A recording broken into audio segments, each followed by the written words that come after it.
Hello বাচ্চারা, কেমন আছে সবাই? আশা করি সবাই ভালো আছো। আজ আমরা শিখব আমাদের বডির কয়েকটি পার্টসের নাম ইংরেজি ও বাংলাতে। এই দেখো বাচ্চারা, মাউথ, এটিকে বাংলাতে মুখ বলা হয়। মুখ দিয়ে আমরা কথা বলি ও খাবার খাই। মুখ দিয়ে আমরা কথা বলি ও খাবার খাই।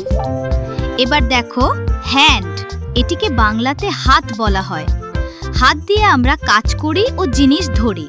হাত দিয়ে আমরা কাজ করি ও জিনিস ধরি। একটু লক্ষ্য করো, ফিঙ্গার, এটিকে বাংলাতে আঙুল বলা হয়।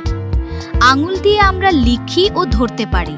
আঙুল দিয়ে আমরা লিখি ও ধরতে পারি।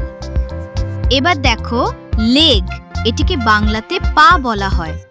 পা দিয়ে আমরা হাঁটি ও দৌড়াই। পা দিয়ে আমরা হাঁটি ও দৌড়াই। খেয়াল করে দেখো ফুট, এটিকে বাংলাতে পায়ের পাতা বলা হয়। এটি আমাদের শরীরের ভার সামলায়। পায়ের পাতা আমাদের শরীরের ভার সামলায়। এবার দেখো নি, এটিকে বাংলাতে হাঁটু বলা হয়। হাঁটু ভাঁজ করে আমরা বসতে পারি। হাঁটু ভাঁজ করে আমরা বসতে পারি। শোল্ডার, এটিকে বাংলাতে কাঁধ বলা হয়। কাঁধ দিয়ে আমরা ভারী জিনিস বহন করি। কান দিয়ে আমরা ভারী জিনিস বহন করি। চলো দেখি বাচ্চারা, হেড, এটিকে বাংলাতে মাথা বলা হয়। আমাদের মাথায় মস্তিষ্ক থাকে, যা চিন্তা করতে সাহায্য করে। আমাদের মাথায় মস্তিষ্ক থাকে, যা চিন্তা করতে সাহায্য করে। এবার দেখো আই, এটিকে বাংলাতে চোখ বলা হয়।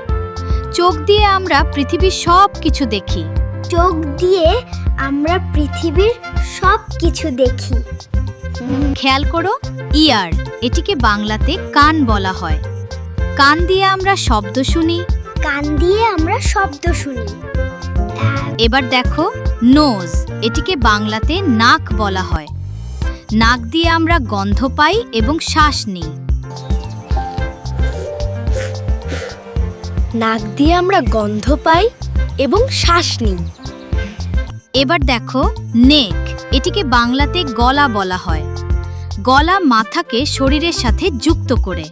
গলা মাথাকে শরীরের সাথে যুক্ত করে। দেখো তো টিথ, এটিকে বাংলাতে দাঁত বলা হয়। দাঁত দিয়ে আমরা খাবার চিবাই। দাঁত দিয়ে আমরা খাবার চিবাই। এবার খেয়াল করো টাং, এটিকে বাংলাতে জিহ্বা বলা হয়। জিহ্বা দিয়ে আমরা স্বাদ বুঝি। জিহ্বা দিয়ে আমরা স্বাদ বুঝি। আর শেষে দেখো হেয়ার, এটিকে বাংলাতে চুল বলা হয়। চুল আমাদের মাথাকে রক্ষা করে ও সুন্দর দেখায়। চুল আমাদের মাথাকে রক্ষা করে ও সুন্দর দেখায়।